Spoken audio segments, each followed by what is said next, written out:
Entry কটা class complete হয়েছে? এখনো পর্যন্ত আমাদের জার্নাল এন্ট্রি দুটো ক্লাস কমপ্লিট হয়েছে। আজকে আমরা জার্নাল এন্ট্রি 3 নম্বর ক্লাসটা করাবো, ঠিক আছে? তোমাদের কাছে বারবার একটা কথা রিকোয়েস্ট করা হচ্ছে, আগে যে বেসিক অ্যাকাউন্টিং টাইপের যে 7টা ভিডিও আছে সেই 7টা ভিডিও ভালো করে দেখো, তারপর জার্নাল এন্ট্রি দুটো যে ভিডিও দিই সেই ভিডিওটা দেখো, তারপর এই ভিডিওটা দেখো। কি হয় ব্যাপারটা, সিরিয়াল যদি মেইনটেইন না করি তাহলে আমাদের বুঝতে কিছুটা হলেও সমস্যা হয়, ঠিক আছে? তো সেই সমস্যা থেকে তোমরা যদি সেই সমস্যাগুলোকে যদি অ্যাভয়েড করতে চাও তাহলে তোমাদের সিরিয়ালি দেখতে হবে। তো যাই হোক, আমরা আগের ভিডিওতে আমরা দেখো একটা কনসেপ্ট শেখাতে পারিনি, ঠিক আছে? আশা করি মনে করতে পারছো কোন কনসেপ্ট শেখাতে পারিনি। দেখো আমি এখানে লিখেছি আমাদের যে অ্যাকাউন্টেন্সিটা চলে না, আমাদের যে টোটাল যে অ্যাকাউন্টেন্সি আছে ক্লিয়ার, ঠিক আছে? ক্লিয়ার।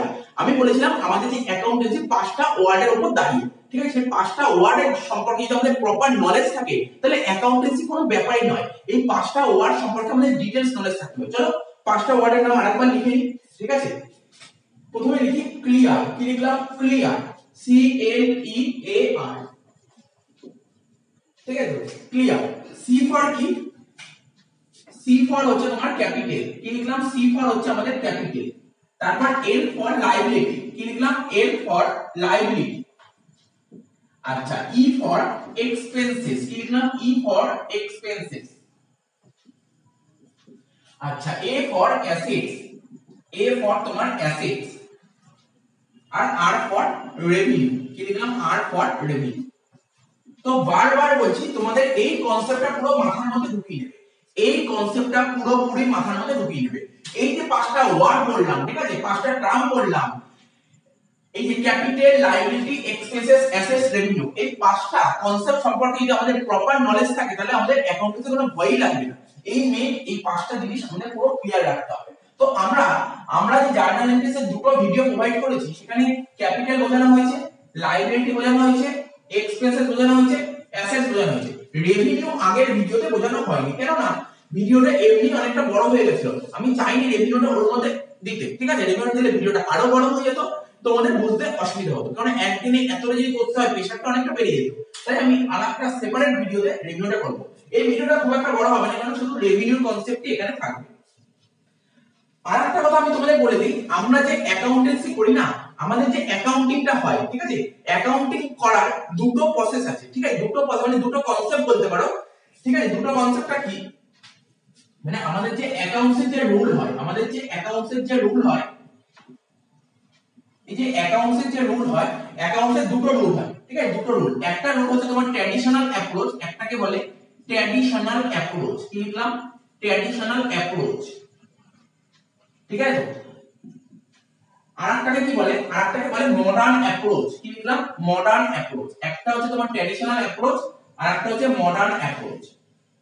আচ্ছা, এই ট্র্যাডিশনাল অ্যাপ্রোচটা কি বলে? এটা হচ্ছে ব্রিটিশ রুল, ঠিক আছে? ব্রিটিশ রুল, ব্রিটিশ রুল, ঠিক আছে? আর এটাকে কি বলে? এটা হচ্ছে আমেরিকান, এটা হচ্ছে আমেরিকান রুল বা আমেরিকান অ্যাপ্রোচ বলতে পারো, ঠিক আছে? আমেরিকান রুল বা আমেরিকান অ্যাপ্রোচ, ঠিক আছে? আর এই ট্র্যাডিশনাল অ্যাপ্রোচ বা ব্রিটিশ রুল এটাকেই বলা হয় গোল্ডেন রুল, এটাকেই বলা হয় গোল্ডেন রুল। এবার তোমাদের মনে প্রশ্ন হলো, স্যার আমরা কোন রুলটা ফলো করি? আপনাদের যে জার্নালে যে দুটো ভিডিও দিলেন সেটা আপনি কোন রুল ফলো করেছেন? কোন রুল ফলো করেছেন? ট্র্যাডিশনাল অ্যাপ্রোচ ফলো করেছেন নাকি মডার্ন অ্যাপ্রোচ ফলো করেছেন? দেখো, ট্র্যাডিশনাল কেন ফলো করব আমরা? ট্র্যাডিশনাল কি কারণে ফলো করব? সবসময় মডার্ন, এখন যে যুগ চলে যুগের সঙ্গে তাল মিলিয়ে চলতে হবে, আমরা সবসময় মডার্নটাকে ফলো করব। তো আমরা মডার্নই ফলো করি, ঠিক আছে? দেখবে স্কুল বলো বা কোচিং সেন্টার, বিভিন্ন কোচিং সেন্টার বলো, ম্যাক্সিমাম স্টুডেন্ট সব ট্র্যাডিশনাল অ্যাপ্রোচ মানে গোল্ডেন রুলই শেখে, ঠিক আছে? গোল্ডেন রুল শেখে। ওরা যে অ্যাকাউন্টে ক্লাস 11 এ যখন পড়ছে ফার্স্ট ক্লাস থেকেই ওরা গোল্ডেন রুল শেখে, ফার্স্ট ক্লাস থেকে। আমরা কি ফার্স্ট ক্লাসে শিখছি? আমরা ফার্স্ট ক্লাস থেকে গোল্ডেন রুল শিখছি না। আমরা কত নম্বর ক্লাস? এটা অ্যাকাউন্টিং কত নম্বর ক্লাস? প্রথমে ইন্ট্রোডাকশন অফ অ্যাকাউন্টিং একটা ক্লাস হয়েছে, তারপর 7টা বেসিক টার্ম হয়ে যাবে, তাহলে 7 আর 1 8টা, জার্নাল এন্ট্রি দুটো ভিডিও হয়েছে, মানে 10টা ভিডিও হয়ে গেছে। তাহলে এটা 11 নম্বর ভিডিও, ঠিক আছে? এটা 11 নম্বর ভিডিও। দেখো আমরা 9 10 11, ঠিক আছে? 9 10 11 এই ভিডিওতে আমরা জার্নাল শিখছি, ঠিক আছে? তার আগে তো আমরা শিখিনি, আমরা তার আগে অ্যাকাউন্টেন্সির বেসিক কনসেপ্ট গুলো শিখেছি, ঠিক আছে? তো আমরা কোন রুল অ্যাপ্লাই করি? আমরা কিন্তু মডার্ন রুল অ্যাপ্লাই করি। এবার তোমাদের প্রশ্ন হলো, স্যার আপনি কেন গোল্ডেন রুল অ্যাপ্লাই না করে মডার্ন রুল মানে আমেরিকান রুল অ্যাপ্লাই করেন? দেখো, আমাদের টার্গেট তো শুধু নয় 11 এর শুধু জার্নাল করা, আমার কি টার্গেট কি শুধু 11 এর অ্যাকাউন্টস করা? আমার টার্গেট হচ্ছে 11 এর অ্যাকাউন্টস যতগুলো চ্যাপ্টার সেটা করা, তার পাশাপাশি 12 এর চ্যাপ্টার করা, তারপর গ্র্যাজুয়েশন করা, তারপর তো কত কোর্স আছে, মাস্টার্স করা, ঠিক আছে, এমবিএ আছে, কত প্রফেশনাল কোর্স আছে, সেই সমস্ত করা। সেখানে কোথাও দেখবেন তোমার traditional rule, modern traditional rule বা ব্রিটিশ রুল বা গোল্ডেন রুল অ্যাপ্লাই করা হয়। তোমরা এরপরে যখন অ্যাকাউন্টস চ্যাপ্টার করবে, তোমরা এই কনসেপ্ট কখনোই মাথায় রাখবে না, সব সময় দেখবে এই কনসেপ্ট আমেরিকান রুল। তোমরা যাও না গ্র্যাজুয়েশনে, যাও না বিকম, যাও না বিকমে, সব দেখবে কোথায় ট্র্যাডিশনাল রুল অ্যাপ্লাই করা হবে, মাথায় আসবেই না ট্র্যাডিশনাল রুল, সব সময় মাথায় আসবে এটা। অর্থাৎ সব সময় মাথায় কি আসবে, এই capital, liability, expenses, asset, revenue, এই কনসেপ্টটাই আসবে, এছাড়া কোনো কনসেপ্টই আসবে না। তো সুতরাং এই রুলটা, এইটাকে বলে বেকার রুল, এটাকে বলে বেকার রুল। আমি তো এই রুলটাকে একদম ফলোই করি, বেকার মোস্ট থার্ড ক্লাস রুল এটা। সবচেয়ে ভালো রুল হচ্ছে মডার্ন অ্যাপ্রোচ বা আমেরিকান রুল। সমস্ত স্টুডেন্টের ক্ষেত্রে এটা বুঝতে খুব সুবিধা হবে, স্টুডেন্টরা খুব ভালোভাবে বুঝতে পারে এই রুলটা, ঠিক আছে। এই রুলটা তো আমি একদমই পছন্দ করি, আমার একদমই ভালো লাগে, আমার সবচেয়ে বেস্ট রুল লাগে এই রুলটা। তো কেন, তোমাদের বেনিফিটের কথা ভেবেই কিন্তু আমি এই রুলটার কথা বলেছি। এমন তো আমি শুধু জার্নাল শিখবো এই রুলে, ট্র্যাডিশনাল রুলে, আর তারপরে যাতে অ্যাকাউন্টসের যত চ্যাপ্টার আছে সব শিখবো আমি তোমার মডার্ন অ্যাপ্রোচে, মডার্ন আমেরিকান রুল। এটা কেন, আমি শিখবো তো একটাই শিখবো, স্যার তাহলে সবাই এটা শিখলো, তাহলে আমরা শিখবো। আরে আমরা এটা জাস্ট থিওরিটিক্যাল কনসেপ্ট বলে দেবো, থিওরিটিক্যাল কনসেপ্ট বলে দেবো। আচ্ছা, পরীক্ষায় যে তোমাদের যে অঙ্ক দেবে, পরীক্ষায় যদি জার্নাল দেয়, তোমাকে পরীক্ষায় কোথাও লিখে দেবে না, পরীক্ষায় কোথাও লিখে দেবে না সে ট্র্যাডিশনাল অ্যাপ্রোচ করতে না মডার্ন অ্যাপ্রোচ করতে, কোথাও লিখে দেবে না ট্র্যাডিশনাল অ্যাপ্রোচ করো বা মডার্ন অ্যাপ্রোচ, কখনো লিখে দেবে না। তোমাকে জার্নাল করতে, তুমি জার্নাল করবে, ঠিক আছে, তুমি ট্র্যাডিশনাল করো বা মডার্ন করো। তো আমরা মডার্নটাকে ফলো করব। আশা করি বুঝতে পেরেছো আমরা কোন অ্যাপ্রোচটা করব, কেন করব, সমস্ত ডিটেইলস তোমাদের ক্লিয়ার করে দিয়েছি। আর যারা ট্র্যাডিশনাল করো, আমি সবাইকে বলছি ফিউচারের কথা ভেবে, আমি 11 এর কথা বলছি না, ফিউচারের কথা ভেবে তোমরা মডার্নটাকে ফলো করো, তোমরা মডার্নটাকে ফলো করো, তোমরা বেনিফিট পাবে, কিছু হলেও বেনিফিট পাবে, ঠিক আছে। তো যাই হোক, এই মডার্নটা শেখানোর জন্যই কিন্তু আমি এই এতদিন 7টা যে বেসিক টার্ম শিখিয়েছি, ঠিক আছে। তো না জানি সমস্ত স্টুডেন্ট গুলো এই জিনিসগুলো কবে শেখে, ঠিক 11 এর মাঝামাঝি গিয়ে শেখে এই জিনিসগুলো, আর তোমরা 11 এর ফার্স্ট ক্লাস থেকে এইগুলো শিখছো, কিছু তো বেনিফিট পেয়েছো। আচ্ছা যাই হোক, এবার আমি একটা করে বলে দিই capital, liability, expense, asset, revenue আর একবার ডিভাইস করে নিই। রিভিশনটা কি দেখো, আমরা আগের ক্লাস থেকে বলেছিলাম অ্যাসেটস, ঠিক আছে, অ্যাসেটস আর এক্সপেন্সেস, ঠিক আছে, অ্যাসেটস আর এক্সপেন্সেস, এই দুটো জিনিস যদি পেরে যায়, ঠিক আছে, এই দুটো জিনিস, তো কি বললাম, এই দুটো জিনিস যদি পেরে যায় তাহলে কি হবে, আমাদের ফুল অ্যাকাউন্টেন্সি, ঠিক আছে, আমাদের হোল যে অ্যাকাউন্টেন্সি আছে সে কিন্তু ক্লাস 11 না, যতদিন তোমরা অ্যাকাউন্টেন্সি করবে, ঠিক আছে, সেটা এই বছর না, তোমরা আজ থেকে 50 বছর 100 বছর যত বছরই পড়ে যাও না কেন, ঠিক আছে, এই নিয়মটা চলেই আসছে। অ্যাসেট আর এক্সপেন্সেস বেড়ে গেলে ডেবিট করো, অ্যাসেট আর এক্সপেন্সকে বাড়াতে গেলে কি করব, ডেবিট, আর এই অ্যাসেট আর এক্সপেন্স যদি আমরা কমাই তাহলে কি করব, ক্রেডিট, ঠিক আছে। এই রুলটা তোমাদের মাথার মধ্যে ঢুকিয়ে ফেলতে হবে, ঠিক আছে। আর কি বলেছিলাম, তাহলে অ্যাসেট এক্সপেন্সেস হলো, আর একটা কি বলেছিলাম, লায়াবিলিটি, আর একটা বলেছিলাম লায়াবিলিটি, ক্যাপিটাল আর হচ্ছে রেভিনিউ, লায়াবিলিটি, ক্যাপিটাল, রেভিনিউ, ঠিক আছে। এই জিনিসগুলোকে বাড়াতে গেলে কি করব, আর এই জিনিসটা কমাতে গেলে কি করব, ঠিক আছে, এইগুলোকে বাড়াতে গেলে কি করব, এইগুলোকে কমাতে গেলে কি করব। দেখো উল্টোটা হয়, পুরোপুরি এর উল্টো। দেখো এইটাকে বাড়াতে গেলে কি করি, স্যার এটাকে বাড়াতে গেলে ডেবিট করেছিলেন, তাহলে এটাকে বাড়াতে গেলে অপোজিট করব, অপোজিট, তাহলে এটাকে বাড়াতে গেলে কি করব, ক্রেডিট করব, ঠিক আছে। আর এইগুলোকে কমাতে গেলে কি করেছিলাম, স্যার এইগুলোকে কমাতে গেলে ক্রেডিট করেছিলেন, তাহলে এইগুলোকে কমাতে গেলে এই ক্রেডিটের অপোজিট ডেবিট করব। তার মানে আশা করি বুঝতে পারলে, তোমাদের মাথায় ব্যাপারটা পুরো ক্লিয়ার হয়ে গেছে। তাহলে আমি তোমাদের বারবার বলেছিলাম, তোমাদের যে রেজিস্টার আছে, তোমাদের যে অ্যাকাউন্টেন্সি কপি আছে, সেই কপিটা নেবে, কপিটা ফার্স্ট পেজে লিখে রাখবে, মানে এটা কোনোদিন ভুললে চলবে না। অ্যাকাউন্টেন্সি যতদিন পড়বে এটা তোমার মাথার মধ্যে রাখতে হবে, তার অ্যাকাউন্টিং যতদিন পড়বে না এটা তোমার মাথার মধ্যে রাখতেই হবে, ঠিক আছে। এরপর যতক্ষণ কাজ করবে তখন তোমাদের এই কনসেপ্টগুলো মাথায় রাখতে হবে। তো অ্যাসেট আর এক্সপেন্সকে বাড়াতে গেলে ডেবিট আর কমাতে গেলে ক্রেডিট, ঠিক আছে। লায়াবিলিটি, ক্যাপিটাল, রেভিনিউ বাড়াতে গেলে ক্রেডিট, কমাতে গেলে ডেবিট। কি বললাম, তোমরা নিজেরাই বলো, আরে আমি বলছি তুমি সঙ্গে বলার চেষ্টা করো, সেটাই আমাকে এখন দেখতে পাচ্ছ না, তো বলার চেষ্টা করো না। কি বললাম, অ্যাসেট এক্সপেন্সকে বাড়াতে গেলে ডেবিট, কমাতে গেলে ক্রেডিট, লায়াবিলিটি, ক্যাপিটাল, রেভিনিউ এইগুলোকে বাড়াতে গেলে ক্রেডিট, কমাতে গেলে ডেবিট। ব্যাস, এই কনসেপ্টটা মাথার মধ্যে ঢুকে গেলে আর কিচ্ছু জানার দরকার নেই, ঠিক আছে। তো এইটা হচ্ছে অ্যাকাউন্টেন্সি। তো দেখো এবার এক একটা করে আজকে যে কনসেপ্টটা শেখাবো সেটা হচ্ছে তোমার রেভিনিউ, ঠিক আছে। আজকে যে কনসেপ্টটা শেখাবো সেটা হচ্ছে রেভিনিউ। তো মাথায় রাখো রেভিনিউটা ভালো করে শিখি, চলো রেভিনিউটা ভালো করে শিখি। আমাদের অ্যাসেট হয়ে গেছে, এক্সপেন্স হয়ে গেছে, লায়াবিলিটি হয়ে গেছে, ক্যাপিটাল হয়ে গেছে, এবার আমরা রেভিনিউটা ভালো করে শিখি। তো চলো রেভিনিউটা কি করে শিখবো, এক একটা করে পয়েন্ট লিখি। দেখো farm sold goods for 5 lakh. আচ্ছা যাই হোক, কোশ্চেনটা পরে নিয়ে আলোচনা করি। কোশ্চেনটা একটু পরে আলোচনা করছি, আগে একটু রেভিনিউ সম্পর্কে বলে দিই। ঠিক আছে, আগে একটু রেভিনিউ সম্পর্কে বলে দিই। আমি রেভিনিউ সম্পর্কে একটু না বলে কোশ্চেন চলে গেল, তো ওটা পরে লাভ নেই, আগে রেভিনিউটা নিয়ে আলোচনা করে নিই। দেখো রেভিনিউ, আমরা তো বেসিক অ্যাকাউন্টিং নামে আমাদের একটা পয়েন্ট ছিল, তো মনে করার চেষ্টা করো, রিসিটস ছিল তো পয়েন্ট। রিসিটস কে কবে ভাগ করি? আমরা বলেছিলাম বিজনেসের ক্যাশ বাক্সে টাকা আসলে তাকে বলে রিসিটস। রিসিটস কে আমরা দুভাগে ভাগ করতে পারি, একটা রেভিনিউ রিসিটস আর একটা ক্যাপিটাল রিসিটস। আমি এটাও বলেছিলাম রেভিনিউ রিসিটস এর আরেকটা নাম রেভিনিউ। যেই আমরা যে রেভিনিউটা নিয়ে আলোচনা করছি, রেভিনিউ মানে ইনকাম। ঠিক আছে, আমাদের অ্যাকাউন্টেন্সিতে আমাদের টোটাল যে অ্যাকাউন্টেন্সি আছে, এখানে রেভিনিউ বলতে রেভিনিউ রিসিটস কে বোঝানো হয়েছে। তো রেভিনিউ রিসিটস কাকে বলে? In normal course of business. ধরো এই যে কি দেখতে হাতে মার্কার পেন, ধরো আমার মার্কার পেনের বিজনেস আছে, আমার মার্কার পেনের বিজনেস আছে, তার আমার নরমাল কোর্স অফ বিজনেস কোনটা? আমার মার্কার পেনের বিজনেস। আমার যদি কোনো মার্কার পেনের দোকান থাকে, সেই দোকানে মার্কার পেন গুলো বেচে দেওয়াকেই হচ্ছে নরমাল কোর্স অফ বিজনেস। বা যদি আমার মুদিখানা দোকান থাকে, সেই মুদিখানা দোকানে চাল ডাল তেল, মুদিখানা দোকানে যেই জিনিসগুলো পাওয়া যায় সেই জিনিসগুলোকে বেচাই হচ্ছে আমার নরমাল কোর্স অফ বিজনেস। ঠিক আছে, তো নরমাল কোর্স অফ বিজনেস থেকে আমি যদি আমার মার্কার পেনের দোকানের কথা বলি, নরমাল কোর্স অফ বিজনেস থেকে যদি আমার টাকা আসে, ঠিক আছে, বা টাকা আসা বাকি থাকে, কি বললাম, আমার ধরো মার্কার পেনের দোকান আছে, তো মার্কার পেন যদি বেচলে তো টাকা আসবে। বেচে যদি টাকা আসে, আবার এমন তো হতে পারে যে এখনো টাকা আসেনি বাট চলে আসবে। আরে আমার দোকানে কোনো একজন কাস্টমার এসেছে, সে বললো মার্কার পেন লাগবে, তাকে আমি মার্কার পেন দিলাম, ও বললো 10টা মার্কার পেন লাগবে, একটা মার্কার পেনের দাম 25 টাকা করে বলে ও আমাকে 250 টাকা দিলাম, কিন্তু 10টা মার্কার পেন দিয়ে দিল। ঠিক আছে, দিয়ে দিলাম, কিন্তু এরকমও তো হতে পারে যে না, ওর কাছে এখন টাকা নেই, ও বললো আজকে মার্কার পেন দিতে 2 দিন পর টাকাটা দিয়ে দেবে। তার মানে আমি কি বলেছিলাম, আমি পরিষ্কারভাবে বলেছিলাম রেভিনিউ রিসিটস তো রেভিনিউকে বোঝায়। আমি বলেছিলাম in normal course of business, goods বেচাকেই বলা হয় in normal course of business. সে আমার ক্যাশ রিসিভড হোক বা ক্যাশ টাকাটা পাওয়া বাকি থাকুক। ঠিক আছে, অর্থাৎ ক্যাশ রিসিভ মানে বলছে সে আমার টাকাটা এখন আসতেও পারে বা 2 দিন পরেও আসতে পারে, আজ টাকাটা চলেও আসতে পারে বা 2 দিন পরেও আসতে পারে। মানে বলছে যে amount receive or receivable in normal course of business. Normal course of business থেকে যদি টাকা চলে আসে বা টাকা আসা বাকি থাকে, ঠিক আছে, দুটোই হচ্ছে আমার রেভিনিউ রিসিটস। তার মানে আমি কি বললাম, আমরা ধরো যে দোকানটা করেছি সেই দোকানে যে সমস্ত গুডস পাওয়া যায়, সেই গুডস বেচাটাকেই বলে রেভিনিউ রিসিট। টাকা পাওয়াটাকে কিন্তু রেভিনিউ রিসিটস বলে না। ঠিক আছে, টাকা পাওয়াটাকে রেভিনিউ রিসিটস বলে না, তাহলে এটা মাথায় রাখবে। তাহলে বোঝা গেল রেভিনিউ রিসিট কি বলে। এটা তো আমি গুডস এর কনসেপ্ট বোঝালাম, গুডস দিয়ে বললাম। এবার সার্ভিস, এমনও তো হতে পারে ধরো আমি স্টুডেন্ট পড়াই, ঠিক আছে, তাহলে কি সার্ভিস প্রোভাইড করছি, আমি স্টুডেন্টকে পড়িয়ে দিয়েছি, স্টুডেন্টকে পড়ানোকেই বলে আমার রেভিনিউ রিসিট। ঠিক আছে, স্টুডেন্টের থেকে টাকা পাওয়াটাকে রেভিনিউ রিসিট বলে না। ঠিক আছে, স্টুডেন্টের থেকে টাকা পাওয়াটাকে রেভিনিউ রিসিট বলে না, স্টুডেন্টকে পড়ানোকে বলা হয় রেভিনিউ রিসিট। তো আশা করি বুঝতে পারবে।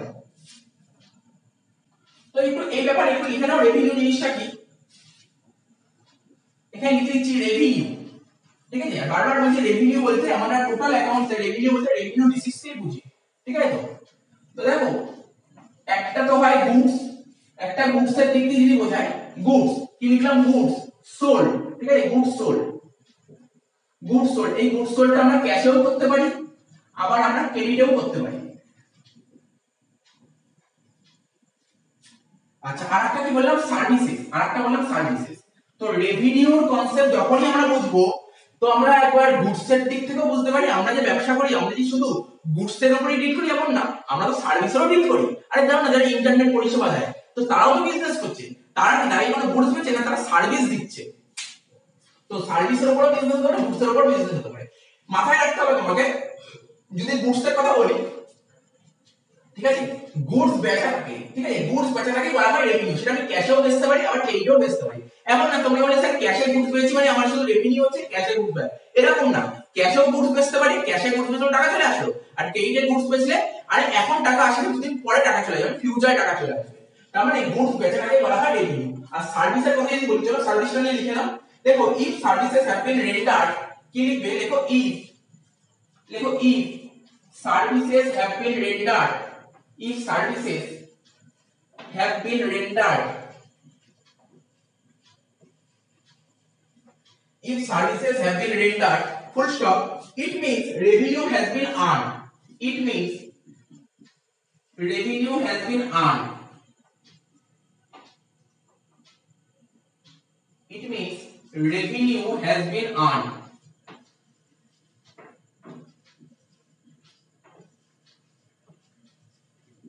ঠিক আছে, ফুল স্টপ। তারপরে দেখো it does not matter, it does not matter, it does not matter cash has been received or not, cash has been received or not, cash has been received or not, এটা টুকে নাও।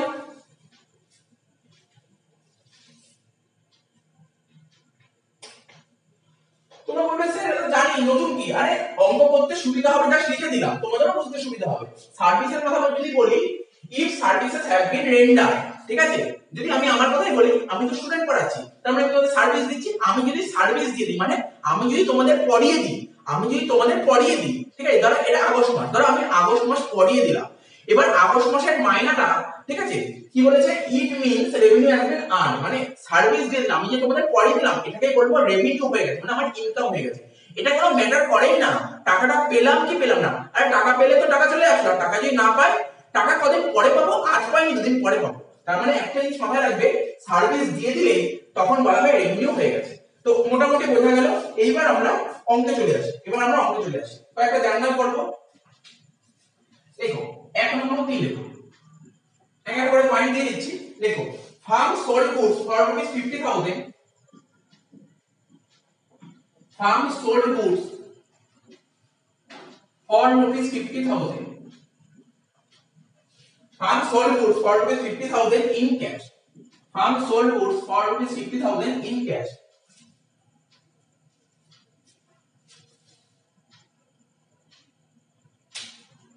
তাহলে কি লেখা আছে এখানে, এখানে লেখা আছে farm sold goods for ₹50,000 in cash, farm মানে বিজনেসের কথা বলা হচ্ছে, বিজনেস।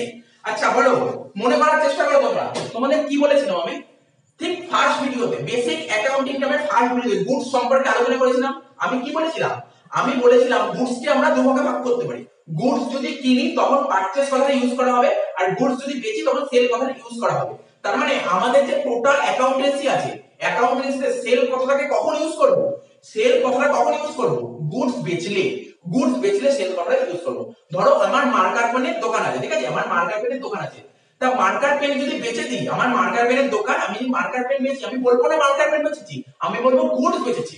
তার মানে গুডস বেচলে সেল কথাটা ইউজ করা হবে। তো এখানে দেখতে পাচ্ছ ফার্ম সোল্ড গুডস, তো সেক্ষেত্রে কি কথাটা ইউজ করবে, সোল্ড গুডস মানে সেল কথাটাকে ইউজ করা হবে, সেল।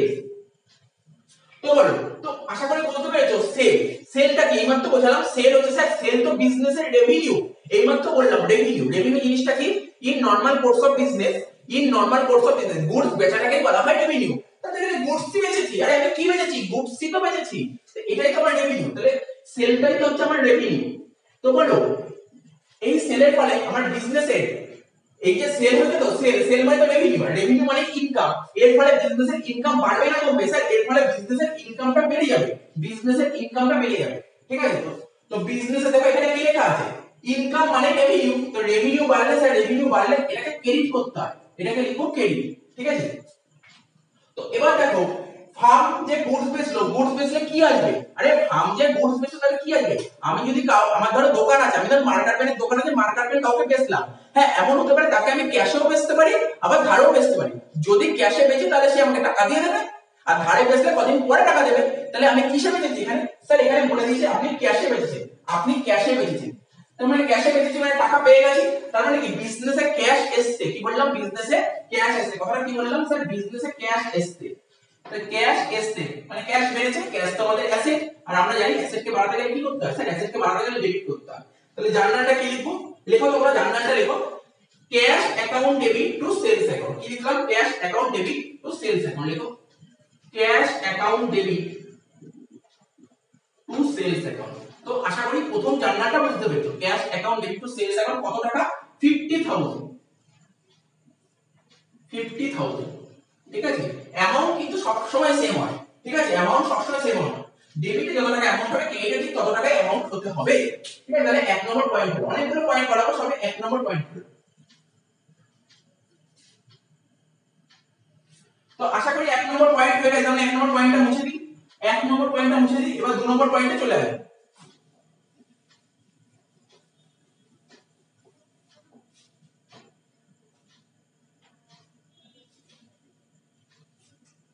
दो नंबर पॉइंट लिखो फार्म सोल्ड गुड्स, लिखो farm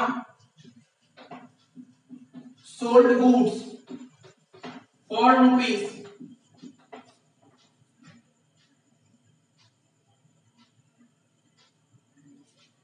8 lakhs and paid by check বা এরকম ঘুরিয়ে লিখতে পারো paid by check লেখাও থাকতে পারে বা এরকমও লেখা থাকতে পারে, এটা না থেকে এরকম লিখতে পারে receive payment by check, ঠিক আছে। এই কথা না লেখা থাকে এরকমও লেখা থাকতে পারে receive payment by check। ভাবনার কিছু নেই, এই লাইনটার মানে কি বলতে চাইছে, ফার্ম মানে যে বিজনেসের কথা বলছে, বিজনেস, ঠিক আছে, বিজনেস গুডস বেচেছে 8 লাখ টাকা দিয়ে, তাহলে কত টাকা দিয়ে গুডস পেয়েছে 8 লাখ টাকা দিয়ে। তাহলে কি বললাম, আমাদের অ্যাকাউন্টেন্সি বলছে গুডস বেচাটাকে বলা হয় সেল, গুডস বেচাটাকে কি বলা হয় সেল। তার মানে একটা তো জিনিস চলে আসলো তোমার সেলস, ঠিক আছে, সেলস মানে হচ্ছে আমাদের রেভিনিউ, সেলস তো আমাদের রেভিনিউ, নতুন করে বোঝানোর কিছু নেই, আমি আলাদা করে বোঝাচ্ছি না, ঠিক আছে। রেভিনিউ জিনিসটাকে, গুডস বেচাটাকে বলা হয় রেভিনিউ, ঠিক আছে, সে আমি ক্যাশেও বেচতে পারি আবার ক্রেডিটেও বেচতে পারি, ঠিক আছে, গুডস বেচাটাকে বলা হয় রেভিনিউ। তো সেল তো রেভিনিউ, তাহলে সেল হচ্ছে মানে বিজনেসের ইনকাম বাড়ছে, সেল হচ্ছে মানে বিজনেসের ইনকাম বাড়ছে। ইনকামকে বাড়াতে গেলে কি করতে হয়, দেখো ইনকাম মানে বারবার আমি একটা কথা আমি আগেও বলেছি, রেভিনিউটাকে আমি ইনকাম বলবো, রেভিনিউটাকে আমি ইনকাম বলবো। তো রেভিনিউটা বাড়লে কি আছে, রেভিনিউটাকে বাড়াতে গেলে ক্রেডিট করতে হয়। আচ্ছা এইবার দেখো, এই যে ফার্ম যে গুডস বেচে 8 লাখ টাকা, সেই গুডসটা কি বেচেছে, আমরা বলি যে গুডসটা ক্যাশেও বেচতে পারি আবার ক্রেডিটও বেচতে পারি, নগদও বেচতে পারি, ধারেও বেচতে পারি। এখানে বলতে পারি গুডসটাকে আমি নগদে বেচেছি না ধারে বেচেছি। স্যার এখানে বলেছে 8 লাখ টাকার গুডস বেচেছে firm and paid by cheque, ঠিক আছে, পেড বাই চেক মানে ফার্ম পেড করেছে, আরে ফার্ম পেড করেনি, ফার্ম যাকে গুডসটা বেচেছে, ঠিক আছে, ফার্ম যাকে গুডসটা বেচেছে, মানে দোকানে যে কাস্টমারটা এসেছে, যাকে যে কাস্টমারকে গুডস বেচে, সেই কাস্টমারের কাছে কি ছিল জানো তো, কাস্টমারের কাছে তখন সাফিশিয়েন্ট ক্যাশ ছিল না, সাফিশিয়েন্ট মানে কাস্টমারের কাছে নগদ টাকা ছিল না। কত টাকা, দেখো 8 লাখ টাকা, ওর কাছে 8 লাখ টাকা ছিল, কত টাকা, এত টাকা নিয়ে কি দোকানে আসবে, এত টাকা ছিল না। তখন কি করেছে, ওর কাছে চেক বুক ছিল, একটা চেক লিখে দিয়েছে, ফার্মের নামে একটা চেক লিখে দিয়েছে। তো আশা করি বুঝতে পেরেছো, আরে এটা ভাবার কিছু নেই, কি লিখেছে, firm sold for 8 lakh by cheque লেখো, আরে পেড বাই চেক যদি বুঝতে অসুবিধা হয়, বাই চেক কোশ্চেন কি ধরনের কিছু নেই। বলছে ফার্ম, ধরো আমি যদি বলি টাটা কোম্পানি, বিজনেসটা কি টাটা কোম্পানি, টাটা কোম্পানি কাউকে 8 লাখ টাকার গুডস বেচেছে, কোনো এক পার্টিকে 8 লাখ টাকার গুডস বেচেছে, সেই পার্টি চেকের মাধ্যমে পেমেন্ট করে, কিসের মাধ্যমে, চেকের মাধ্যমে পেমেন্ট করেছে। তাহলে কি ফার্মের কাছে কি ক্যাশ টাকা এসেছে, না স্যার, ফার্মের কাছে চেক এসেছে। আচ্ছা চেক কোথায় ইউজ করা, স্যার চেক ব্যাংকে ইউজ করা। তো ফার্ম কি চেকটাকে ঘরে রেখে দেবে, চেক তো কোনোদিন ঘরে রাখবে না, ঘরে রাখলে কি হবে, চেকের তো কোনো ভ্যালু নেই, চেকটা ব্যাংকে জমা করবে, ঠিক আছে, চেকটা যদি ব্যাংকে জমা করে তাহলে কোথাকার ব্যালেন্স বাড়বে, আমার ক্যাশ বক্সে ব্যালেন্স বাড়বে নাকি ব্যাংকের ব্যালেন্স বাড়বে, স্যার চেকটা যখন ব্যাংকে জমা করবে তো ব্যাংকের ব্যালেন্সই বাড়বে। তার মানে কি হচ্ছে, এখানে চেক কথাটা কোথায় ইউজ করা হয়, ব্যাংকে, চেক কথাটা ইউজ করা হয় ব্যাংকে। তার মানে কি হলো, ব্যাংকের ব্যালেন্স বাড়বে, আর ব্যাংক তো আমাদের অ্যাসেট, আমরা জানি ব্যাংক হচ্ছে আমাদের অ্যাসেট, অ্যাসেটকে বাড়াতে গেলে কি করতে হয়, ডেবিট করতে হয়। তাহলে জার্নাল কি হলো, sir bank account debit to sales account, ঠিক আছে, এখানে bank account debit to sales account, কত টাকা 8 লাখ, 8 লাখ, দেখো bank account debit to sales account 8 lakh, 8 lakh, ঠিক আছে, bank account debit to sales account 8 lakh, 8 lakh. তো 2 নম্বর পয়েন্ট হয়ে গেল, 3 নম্বর পয়েন্ট চলে আসে, দেখো 3 নম্বর পয়েন্ট লিখো, farm sold goods for rupees 3 lakhs, for rupees 3 lakhs, ঠিক আছে, farm sold goods for rupees 3 lakhs on credit basis। দেখো এতক্ষণ বারবার করে ক্যাশ বেসিস হচ্ছিল, ক্যাশে গুডস পেয়েছে, চেকের মাধ্যমে, মানে ওই আলটিমেটলি ক্যাশেই গুডস পেয়েছে, ঠিক আছে। এবার বলেছে farm sold goods for rupees 3 lakh, মানে ফার্ম 3 লাখ টাকা দিয়ে গুডস বেচেছে, ঠিক আছে, কিসে, ক্রেডিট মানে ধারে গুডস বেচেছে। তা আমাদের অ্যাকাউন্টেন্সি কি বলছে, গুডস বেচাটাকেই বলা হয় কি গুডস, আমাদের যে পুরো টোটাল অ্যাকাউন্টস আছে, সোল্ড গুডস মানে সেলের কথা বলেছে। আমরা কি বলেছি, আমাদের অ্যাকাউন্টেন্সি কি বলছে, গুডস বেচলে আমরা বলবো সেল, ঠিক আছে, সেল কথাটা কখন ইউজ করা হয়, গুডস বেচলে তখন সেল কথাটা ইউজ করা হয়, গুডস বেচা হলে তখনই সেল কথাটা ইউজ করা হবে, ঠিক আছে। আর সেল কি, সেলটা হচ্ছে আমাদের বিজনেসের রেভিনিউ বা বলতে পারো এক ধরনের ইনকাম, এটা হচ্ছে আমাদের ইনকাম, ঠিক আছে। তাহলে সেল হচ্ছে মানে রেভিনিউ বাড়ছে, সেল হচ্ছে মানে রেভিনিউ বাড়ছে, রেভিনিউকে বাড়াতে গেলে কি করতে হয়, ক্রেডিট করতে হয়। একটা তো এটা হলো, আর একটা কি বলেছে, ফার্ম কি গুডস গুলো কি ক্যাশে বেচেছে নাকি ধারে বেচেছে, স্যার ফার্ম গুডস গুলো ধারে বেচেছে। আচ্ছা বলো দেখি, আরে বলো দেখি, তোমাদের মনে আছে কিনা আমি একটু টেস্ট করছি। আমরা মানে বিজনেস, এই যে আমি আমার কথা বলছি, বললাম না আমরা মানে বিজনেস, বিজনেস ধরো কাউকে ধারে গুডস বেচলো, কি বলে বিজনেস কাউকে ধারে গুডস বেচলো তাকে কি বলে? আরে প্রথম ক্লাসে করেছি বেসিক অ্যাকাউন্টিং টার্মে, লাস্ট কনসেপ্ট ছিল, মনে করার চেষ্টা করো। আরে শিখেছিলাম না ডেটার্স, শিখেছিলাম তো ডেটার্স, কি বলেছিলাম? ফার্ম যদি কাউকে ধারে গুডস বেচে, মানে আমরা যদি কাউকে ধারে গুডস বেচি তাকে কি বলে? ডেটার্স বলে। আবার বলছি, আমরা যদি কাউকে ধারে গুডস বেচি তাদেরকে কি বলে? ডেটার্স বলে। তাহলে কি বললাম? আমরা যদি কাউকে ধারে গুডস বেচি তাদের কি বলে? ডেটার্স বলে। ডেটার্স, ডেটার্স। দেখো ডেটার্স কি বলছে, বিটা দেখো, বিটা দেখো সাইলেন্ট, বিটের বি কোনো উচ্চারণ হবে না, তাই কি বললাম? ডি ই টি ও আর এস, লিখতে তো হবে ডি ই বি টি ও আর এস, কিন্তু বিটা সাইলেন্ট থাকবে। ডেটার্স, আর ডেটার্স কি? ডেটার্স হচ্ছে আমাদের অ্যাসেট, আমরা সবাই জানি ডেটার্স আমাদের অ্যাসেট। আগে বারবার বুঝি ডেটার্স আমাদের অ্যাসেট। আরে যাকে আমি ধারে গুডস বেচেছি তাকে তো ডেটার্স বলে। যাকে ধারে গুডস বেচেছি তার কাছে এখন টাকা নেই, সে বলেছে কদিন পরে টাকা দিবে, মানে কদিন পর মানে ফিউচারে, ভবিষ্যতে টাকা দিয়ে দেবে। আচ্ছা ভবিষ্যতে টাকা দিতে মানে ভবিষ্যতে তার থেকে টাকাটা পাবো, তাহলে কি সেটা আমার অ্যাসেট নাই? আমরা যদি আমরা তো কারোর কাছ থেকে টাকাটা পাবো, ঠিক আছে, আমাদের তো একটা রাইট ক্রিয়েট হলো যে না ওর কাছ থেকে টাকাটা পাবো, এটা তো আমার কাছে অ্যাসেট, বিজনেসের তো এটা একটা অ্যাসেট, অর্থাৎ ওর থেকে তো আমরা বেনিফিট পাবো ফিউচারে, তো এটা আমাদের অ্যাসেট। আর আমরা জানি অ্যাসেটকে বাড়াতে গেলে কি করতে হয়? স্যার অ্যাসেটকে বাড়াতে গেলে ডেবিট করতে হয়, অ্যাসেটকে বাড়াতে গেলে ডেবিট করতে হয়। জার্নাল লেখো, কি লিখবো? লেখো জার্নাল লেখো, কি লিখবো? Debtors account debit to sales account, debtors account debit to sales account. এখানে জার্নালটা লিখবো কি? Debtors account debit, debtors account debit to sales account. তো কত টাকা, কত টাকা debtors account debit to sales account? Sir 3 lakh টাকা। তো এখানে লিখবো 3 লাখ, 3 লাখ। এবার দেখো আমি যদি তোমাদের একটা কোশ্চেন জিজ্ঞাসা করি, আমি যদি তোমাদের একটা কোশ্চেন জিজ্ঞাসা করি, দেখো আমি তো আগের দিনও বললাম, ভিডিওতে বললাম না, আমি কি বললাম? আমরা আমাদের যে টোটাল যে অ্যাকাউন্টেন্সি আছে, অ্যাকাউন্টেন্সি পার্টির নাম, আরে কারোর নাম, নেম, কারোর নেম কখন রেকর্ড করব? যদি বাকি থাকে। আরে যদি বাকি থাকে তখন তো নাম উল্লেখ করব। তো দেখো না এখানে ফার্ম যে কাউকে গুডস বেচেছে, আরে ফার্ম কাউকে ধারে গুডস বেচে, যাদেরকে আমরা ধারে গুডস বেচি তাদেরকে তো ডেটার্স বলে। আরে এখানে তো নাম দেয়নি, আরে এখানে নাম দেয়নি, অন্য অঙ্কে নাম দেবে। আরে নাম দেবে তো, তো নাম কথাটা কখন আসবে? ডেটার্স কিন্তু কারণ নাম, আরে কাউকে যদি ধারে গুডস বেচে তাকে তো ডেটার্স বলে। তো ডেটার্স তো কোনো একজনের নাম, তাই তো, ডেটার্স তো কোনো একজনের নাম। তো নাম কথাটা, নাম কখন ইউজ করা হবে? ঠিক আছে, কাউকে যদি ধারের যদি কথা থাকে, ঠিক আছে, অর্থাৎ যে কোনো যদি বাকি থাকে, তো বিজনেস, বিজনেস তো এই যে যাকে ধারে গুডস বেচে তাকে তো টাকা পাবে, তাই জন্য ডেটার্স কথাটা ইউজ করা হয়। আর তোমরা নিজেরাই ভাবার চেষ্টা করো, তোমরা যদি কোনো দোকান থেকে যদি কোনো কিছু ধারে কিনে আনো, কোনো কিছু যদি ধারে, ধরো 5 কেজি চাল ধারে কিনে আনবে, তাহলে তোমার নামটা কি সেই দোকানদারকে খাতায় লিখে রাখবে কি লিখে রাখবে? তো স্যার অবশ্যই লিখে রাখবে।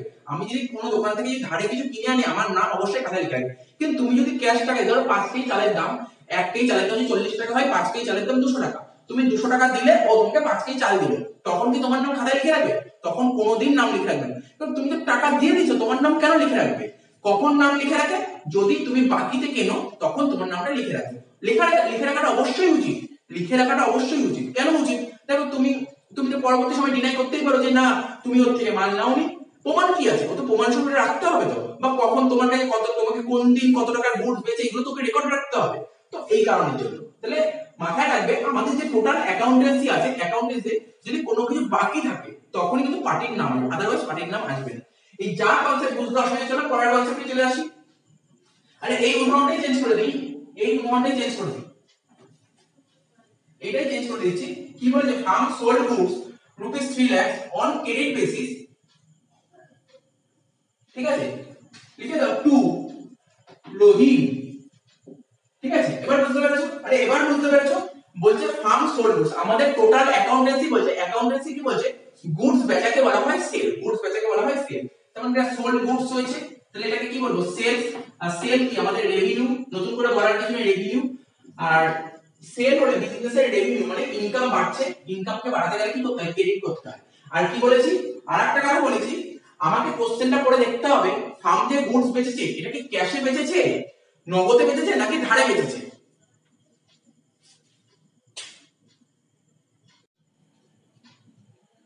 ঠিক আছে, ফার্ম যে গুডসটা বেচেছে এটা নগদে বেচেছে না ধারে বেচেছে, মানে ক্যাশে বেচেছে না ক্রেডিটে বেচেছে? স্যার এই অঙ্কটা পরিষ্কার ভাবে বলে দিয়েছে ক্রেডিটে বেচেছে। আচ্ছা যাদেরকে আমরা ধারে গুডস বেচি তাদেরকে কি বলে? যাদেরকে আমরা ধারে গুডস বেচি তাদেরকে ডেটার্স বলে। কি বললাম? যাদেরকে আমরা ধারে গুডস বেচি তাদেরকে ডেটার্স বলে, যাদেরকে আমরা ধারে গুডস বেচি তাদেরকে আমরা ডেটার্স বলি। ঠিক আছে, ডেটার্স তো আমাদের অ্যাসেট, ঠিক আছে, ডেটার্স তো আমাদের অ্যাসেট, ঠিক আছে। আর ডেটার্স হচ্ছে আমাদের অ্যাসেট। আচ্ছা এখানে পার্টির নাম অবশ্যই বলেছে, যেমন আগের অঙ্কে বলেছিল ডেটার্স কে গুডস পেয়েছে, মানে আগের অঙ্কে কি বলেছিল, আগের অঙ্কে বলেছিল যে গুডস আমরা ধারে পেয়েছি। আরে কাকে ধারে পেয়েছি সেটা তো বলেই দেয়নি, কিন্তু এই অঙ্কে বলেছে কাকে আমরা ধারে পেয়েছি। কাকে ধারে পেয়েছি স্যার, এই অঙ্কে বলেছে রহিমকে ধারে পেয়েছি। কাকে? রহিমকে ধারে পেয়েছি। তাহলে কি বললাম, যাদেরকে আমরা ধারে গুডস পেয়েছি তাদেরকে কি বলে, ডেটার্স বলে। তার মানে এখানে আমার কোম্পানি ডেটার্স এর নাম কি, আমার কোম্পানি ডেটার্স এর নাম হচ্ছে রহিম। আমার কোম্পানি ডেটার্স এর নাম হচ্ছে রহিম, ঠিক আছে, আমার কোম্পানি ডেটার্স এর নাম কি, রহিম। তো দেখো রহিমকে ধারে গুডস পেয়েছি, তার মানে কি এই ডেটার্স বা রহিমের ব্যালেন্স বাড়বে না কমবে? স্যার অবশ্যই বাড়বে। কেন বাড়বে তোমরা নিজেরাই বোঝার চেষ্টা করো। রহিমের কাছ থেকে কিন্তু এই বিজনেস বা ফার্ম বা কোম্পানি টাকা পাবে, অর্থাৎ রহিমের কাছ থেকে বেনিফিট পাবে। এই বেনিফিটটা কবে পাবে, ফিউচারে পাবে, ঠিক আছে। বা কি বলতে পারো, ফার্মের কাছে একটা রাইট ক্রিয়েট হলো, রহিমের কাছ থেকে টাকাটা পাবে, এটা কি ফার্মের অ্যাসেট, ঠিক আছে। তো অ্যাসেট বাড়ছে, অ্যাসেটকে বাড়াতে গেলে কি করতে হয়, অ্যাসেটকে বাড়াতে গেলে ডেবিট করতে হয়। তাহলে জার্নালটা কি লিখবো স্যার, ডেটার্স মানে অ্যাসেট, ঠিক আছে, অ্যাসেট বাড়ছে, অ্যাসেটকে বাড়াতে গেলে ডেবিট করতে হয়। তাই এখানে লিখবো debtors account debit to sales account, debtors account debit to sales account. কত টাকা স্যার, এটা 3 লাখ টাকা বলেছে, তাহলে এখানে লিখলাম 3 লাখ। এটা একই হলো, ঠিক আছে। এইবার কেউ ডেটার্স এর জায়গায় কি লিখতে পারে, রহিম লিখতে পারে। কি লিখতে পারে, ডেটার্স এর জায়গায় রহিম লিখতে পারে, ডেটার্স এর জায়গায় কি লিখতে পারে, রহিম। তো নাম কখন লিখবে, দেখো আগের অঙ্কটা তো বলেইনি কাকে ধারে গুড পেয়েছি, নামই বলে, তাই তো ডেটার্স লিখেছিলাম। যেই অঙ্কে বলে দেবে কাকে ধারে গুড পেয়েছি, তখন তার নাম লিখবে। কি বললাম, কাকে ধারে গুড পেয়েছি, যদি তার নাম বলে দেয় সেই নামটা লিখবে। যদি এখানে না বলতো কাকে ধারে গুড পেয়েছি, তার নামটা যদি না বলতো, নাম না বললে কিন্তু নাম লিখবে না। নাম না বললে তুমি কার নাম লিখবে, নাম তো জানোই না, কিন্তু নাম বললে নাম লিখতে হবে, তখন ডেটার্স এর পরিবর্তে নামটা লিখবে। তাহলে বুঝতে পারলে? তো তাই নতুন করার কিছু নেই, দেখবে অন্য কাউকে বলবে, ওরা বলবে রহিম টু সেল। আরে আমি লজিকটা বলছি, লজিকটা বলার চেষ্টা করো। তো Rahim account debit to sales account. তো বুঝতে পেরেছো? আরে মনে করো আমার ধরো মার্কার পেনের দোকান, আমার দোকানে ধরো রহিম মার্কার পেন কিনতে এসেছে, ঠিক আছে। ও ধরো 5,000 টাকার মার্কার পেন কিনে নিয়ে গেছে। ও বললো স্যার আমি এখন মার্কার পেন কিনে নিয়ে যাচ্ছি, আমার কাছে এখন টাকা নেই, বাট আমি কদিন পরে দিয়ে দেবো। তাহলে কি আমি তো অবশ্যই তার নামটা লিখে রাখবো খাতায়। আরে আমি এই খাতায় না লিখে রেখে আমার দোকানে কি শুধু রহিমই কিনতে আসবে মার্কার পেন? এরকম তো লাখ লাখ লোক কিনতে আসতে পারে। তো আমি সবার নাম কি করে মনে রাখবো, কাকে কত টাকা ধারে ঘুষ পেয়েছি, যে যাকে ধারে ঘুষ পেয়েছি তাকে তো টাকাটা আমার তুলতে হবে। তা আমি যদি নাম না লিখে লিখে কি করে তার নামটা তুলবো, ঠিক আছে, এটা মাথায় রাখতে হবে। তো দেখো এটাই বোঝা গেল, 3 নম্বর পয়েন্টটা বুঝিয়ে দিলাম। 3 নম্বর না, এটা তো 4 নম্বর হলো। এবার আমরা 5 নম্বরে চলে আসবো।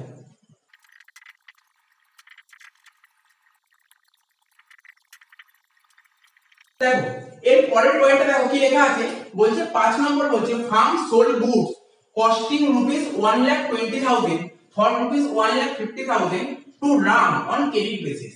মন দিয়ে শোনো। আরে এটা এই অঙ্কটা করার আগে, এই জার্নালটা করার আগে একটা বুঝিয়ে দিই। তাহলে এই ধরো মার্কার পেনটা, ঠিক আছে, দুদিন আগে মার্কার পেনটা কিনেছি, ঠিক আছে, দুদিন আগে মার্কার পেনটা কিনেছি, ঠিক আছে। মার্কার পেনটা কিনে এনেছি কত টাকা দিয়ে, 40 টাকা দিয়ে। মনে করো এই মার্কার পেনটা কত টাকা দিয়ে কিনে এনেছি, 40 টাকা দিয়ে। আচ্ছা কি মনে হয়, আমি যদি এই মার্কার পেন, আমি তো মার্কার পেনের ব্যবসা করি, তো আমি যদি এই মার্কার পেনটা বেচি, আমি কি 40 টাকায় বেচবো? স্যার কেন 40 টাকায় বেচবো? 40 টাকায় কিনে এনে 40 টাকা তো বেচবেন না, আপনি তো চেষ্টা করবেন একটু বেশি দামে বেচার। সাপোজ ধরো এই 40 টাকায় মার্কার পেনটা কিনে এনে আমি 45 টাকায় বেচেছি।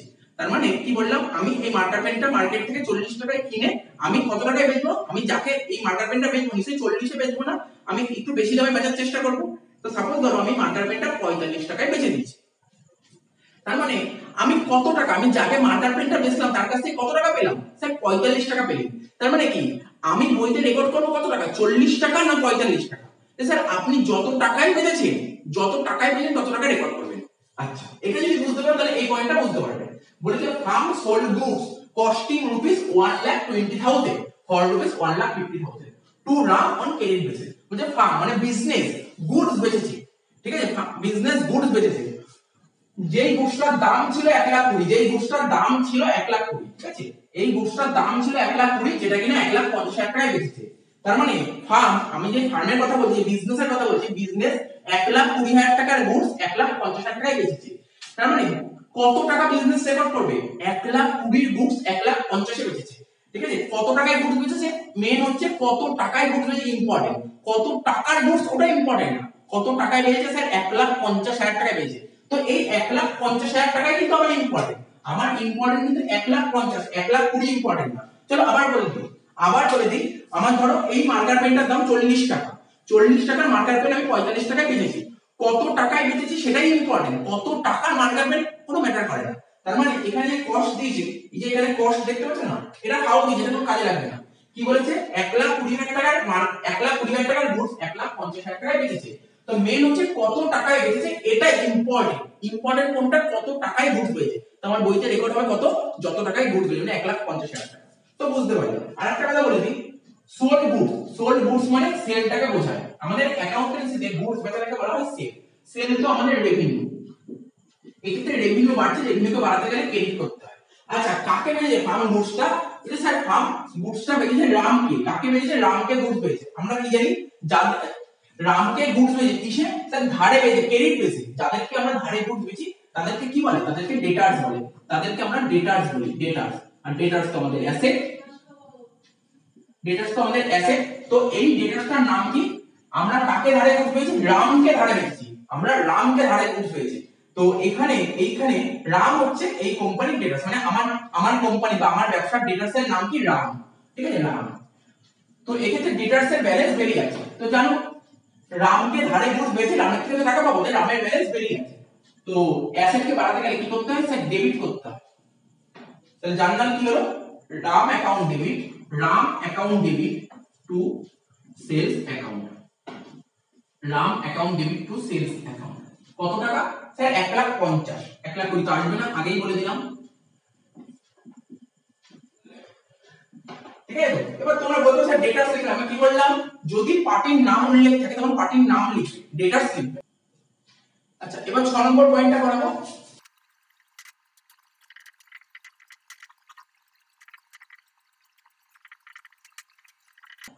দেখো এই পয়েন্টটা কি বলেছে, বলেছে ফার্ম মানে আমরা যে বিজনেস করছি সেই বিজনেসের কথা বলছে, বিজনেস গুডস বেচেছে। ঠিক আছে, গুডস বেচেছে 2 লাখ টাকার গুডস বেচেছে ক্যাশে এবং 3 লাখ টাকার গুডস বেচেছে ধারে। তার মানে আমরা কি বলছি, আমাদের অ্যাকাউন্টেন্সি বলছে যে গুডস বেচাটাকে বলা হয় সেল, গুডস বেচাটাকে বলা হয় সেল। তাহলে গুডস বেচাটাকে বলা হয় সেল, আর সেল মানেই তো রেভিনিউ। নতুন করে বোঝানোর কিছু নেই, বুঝতে অসুবিধা হলে আগের কথাগুলো শুনে নাও, তাহলে বুঝিয়ে যাবে। গুডস বেচাটাকে বলা হয় রেভিনিউ। ঠিক আছে, তো এক্ষেত্রে কি হচ্ছে, রেভিনিউ আমার বাড়ছে। ঠিক আছে, গুডস বেচলাম মানে বিজনেসের ইনকাম বাড়ছে, মানে রেভিনিউ বাড়ছে। আর রেভিনিউ বাড়াতে গেলে কি করতে হয়, ক্রেডিট। কত টাকার গুডস পেয়েছে, স্যার ক্যাশে গুডস পেয়েছে 2 লাখ টাকা আর ক্রেডিটে গুডস পেয়েছে 3 লাখ টাকা। আমি কি বলেছিলাম, রেভিনিউ কাকে বলে, গুডস বেচাটাকে রেভিনিউ বলে। ঠিক আছে, গুডস বেচাটাকে রেভিনিউ বলে, সেটাকে ক্যাশেও বেচ করি ক্রেডিটেও বেচ করি। ক্যাশে 2 লাখ টাকা বেচেছি, আবার ক্রেডিটে 3 লাখ টাকা বেচেছি, টোটাল কত টাকার গুডস পেয়েছি, 5 লাখ টাকার গুডস বেচেছি। ঠিক আছে, এই যে 5 লাখ টাকার গুডস পেয়েছি তার বদলে আমি 2 লাখ টাকা ক্যাশ পেয়ে গেছি। ক্যাশ পেয়ে গেছি কত, 2 লাখ টাকা। ক্যাশ পেয়ে গেছি 2 লাখ টাকা। ক্যাশ তো আমাদের অ্যাসেট। ঠিক আছে, ক্যাশ পেয়ে গেছি মানে আমাদের অ্যাসেট বেড়ে গেছে। অ্যাসেটকে বাড়াতে গেলে কি করতে হয়, ডেবিট। কত টাকা, 2 লাখ টাকা। আচ্ছা এইবার কি 3 লাখ টাকার গুডস ধারে পেয়েছি। আমি কি বলছিলাম, যাদেরকে আমরা ধারে গুডস দিই তাদেরকে কি বলে, ডেটার্স। যাদেরকে আমরা ধারে গুডস দিই তাদেরকে বলে ডেটার্স। আর ডেটার্স তো অ্যাসেট। ঠিক আছে, ডেটার্স হচ্ছে তোমার অ্যাসেট। এক্ষেত্রে অ্যাসেট বেড়ে যাচ্ছে। ঠিক আছে, অ্যাসেটকে বাড়াতে গেলে কি করতে হয়, ডেবিট করতে হয়। কত টাকা, 3 লাখ টাকা। তো জার্নালটা লিখো, জার্নালটা কি লিখবো, ক্যাশ অ্যাকাউন্ট ডেবিট। এখানে লিখছি ক্যাশ অ্যাকাউন্ট ডেবিট কত টাকা, 5 লাখ টাকা। টু সরি ডেবিট দুটো ছিল, টু আগে লিখলে হবে না, আগে ডেবিট লিখে নাও। ডেবিট আরেকটা কি ছিল, ডেটার্স অ্যাকাউন্ট ডেবিট 3 লাখ টাকা। ডেটার্স অ্যাকাউন্ট ডেবিট 3 লাখ টাকা। টু সেলস অ্যাকাউন্ট কত টাকা, 5 লাখ টাকা। টু সেলস অ্যাকাউন্ট 5 লাখ টাকা। দেখো একটু ভুল হয়েছে, এখানে ক্যাশে ছিল 2 লাখ টাকা, আমরা এখানে ভুল করে 5 লিখে দিয়েছি। তাহলে এখানে ক্যাশে লিখবো কত, 2 লাখ টাকা। ঠিক আছে, ভুল হয়েছিল, ভুলটা চেঞ্জ করে দিলাম। ঠিক আছে, রেকটিফাই করে দিলাম, ভুলটা ঠিক করে দিলাম। ক্যাশ ছিল কত, 2 লাখ টাকা, এখানে ক্যাশ 2 লাখ টাকা। ডেটার্স ছিল 3 লাখ টাকা, এখানে 3 লাখ টাকা। আর সেল লিখলাম, সেল 5 লাখ ছিল, এখানে সেল 5 লাখ টাকা লিখলাম। তো হয়ে গেল, এটা বোঝা গেল। আর একটা পয়েন্টই বাকি আছে। তো দেখো লাস্ট পয়েন্ট, লাস্ট জার্নাল কি বলেছে, বলেছে farm sold goods costing rupees 5 lakh for rupees 7 lakh. মানে ফার্ম মানে যে বিজনেসটা করবে সেই বিজনেস 5 লাখ টাকার গুডস 7 লাখ টাকায় বেচছে। কি বললাম, 5 লাখ টাকার গুডস মানে গুডসটার কস্ট। ঠিক আছে, গুডসটার যে কস্ট প্রাইস, ঠিক আছে, বলতে পারো ক্রয় মূল্য, গুডসটার ক্রয় মূল্য 5 লাখ। 5 লাখ টাকার গুড 7 লাখ টাকায় বেচেছে। তো কত টাকায় গুড বেচেছে, 5 লাখে না 7 লাখে? স্যার 5 লাখ টাকার গুড 7 লাখে বেচেছে। তার মানে বইতে রেকর্ড করবে কত টাকা, 5 লাখ না 7 লাখ? 7 লাখ টাকা রেকর্ড করবে। তার মানে এখানে যে কস্টিং 5 লাখ দিয়ে ভাও দিয়েছে এটা কোনো কাজে লাগবে না। 5 লাখ টাকার গুড 7 লাখ টাকায় বেচেছে। আচ্ছা আমি কি বলেছি, আমাদের অ্যাকাউন্টেন্সিতে সোল্ড গুডসটাকে কি বলা হয়, সেল। সোল্ড গুডসটাকে বলা হয় সেল। আমাদের অ্যাকাউন্টেন্সিতে বলছে গুডস বেচাটাকে বলা হবে সেল। আর সেল তো আমার রেভিনিউ, সেল তো আমার রেভিনিউ, ঠিক আছে? সেল হচ্ছে মানে বিজনেসের রেভিনিউ, মানে ইনকাম বাড়ছে। তো ইনকামকে বাড়াতে গেলে কি করতে হয়, ক্রেডিট। কত টাকার গুডস পেয়েছি, 7 লাখ টাকা, তো 7 লাখ টাকা ক্রেডিট করব। এবার ফার্ম যে 7 লাখ টাকার গুডস বেচলো, ফার্ম যে 7 লাখ টাকার গুডস বেচলো, সেই গুডসটা কিসে বেচেছে, ক্যাশে বেচেছে না ক্রেডিটে, মানে নগদে বেচেছে না ধারে বেচেছে? দেখো কোশ্চেনটা পড়ো, বলছে যে ফার্ম যে 7 লাখ টাকার গুডস পেয়েছে তার মধ্যে 50% তোমার টাকা ক্যাশ টাকা পেয়ে গেছে, আর বাকি 50% চেক পেয়েছে, চেক। আরে ফার্ম যাকে 7 লাখ টাকার গুডস পেয়েছে তার কাছে নগদ টাকা ছিল না, ও নগদে 50% দিয়েছে, বলছে বাকি টাকা তোর কাছে এখন ক্যাশ নেই, ও বাকি টাকাটা চেক দিয়েছে, ঠিক আছে? তার মানে বুঝতে পারলাম পুরো যে গুডসটা পেয়েছে পুরোপুরি নগদেই বেচেছে, নগদেই বেচেছে, ঠিক আছে? নগদেই বেচেছে। তার মানে কি ফার্মের কি আছে, ক্যাশ টাকা এসছে, ক্যাশ, ক্যাশ তো আমাদের অ্যাসেট, ঠিক আছে? ক্যাশ তো আমাদের অ্যাসেট, অ্যাসেট বেড়েছে কত, অ্যাসেট তো ডেবিট, অ্যাসেটকে বাড়াতে গেলে ডেবিট করতে হয়, কত টাকা, 7 লাখ টাকার 50% ক্যাশ পেয়ে গেছে। তো 7 লাখ টাকার 50% করো, 7 লাখ টাকার 50% করলে তোমার দাঁড়াবে 3,50,000। কত লিখলাম, 3,50,000। আচ্ছা তো 3,50,000 টাকা ক্যাশ পেয়ে গেল, বাকি টাকাটা চেকের মাধ্যমে পেয়েছে। চেক কোথায় ইউজ করা হবে, ব্যাংকে। তো বাকি টাকাটা চেক পেয়েছে, মানে চেকটা কি করে, চেকটা পেয়ে নিচে ব্যাংকেই জমা করবে, ব্যাংকে জমা করলে ব্যাংকের ব্যালেন্স বাড়বে। তো ব্যাংকের ব্যালেন্স বাড়বে, ব্যাংক তো অ্যাসেট, অ্যাসেটকে বাড়াতে গেলে কি করতে হবে, ডেবিট করতে হবে। কত টাকা, ওই 7 লাখের 50% কত হচ্ছে, 3.5 লাখ টাকা। 7 লাখের 50% কত, 3.5 লাখ টাকা। তো এটা জার্নাল লিখবো, এটা জার্নালটা লিখো, জার্নালটা কি লিখবে, লেখো ক্যাশ ডেবিট, এখানে লিখে দিচ্ছি ক্যাশ অ্যাকাউন্ট ডেবিট, কত টাকা, 3.5 লাখ টাকা। তারপর ব্যাংক অ্যাকাউন্ট ডেবিট 3.5 লাখ টাকা, টু সেলস অ্যাকাউন্ট 7 লাখ টাকা। তাহলে আশা করি বুঝতে পারলে, ঠিক আছে? তো পুরো মোটামুটি বোঝা গেল। তার মানে আমাদের সব শেষ হয়ে গেল জার্নালে। এইবার দেখো, এবার আমাদের জাস্ট প্র্যাকটিস করব, এবার আমাদের কাজ কি, প্র্যাকটিস করা, ব্যাস। শেখানোর কাজ কমপ্লিট, জার্নাল যাদের শেখানোর দরকার ছিল পুরোটাই কমপ্লিট, এখন আমাদের জাস্ট জার্নালটা প্র্যাকটিস করতে হবে, ঠিক আছে? তো পরের ভিডিওতে আমরা প্র্যাকটিস করব।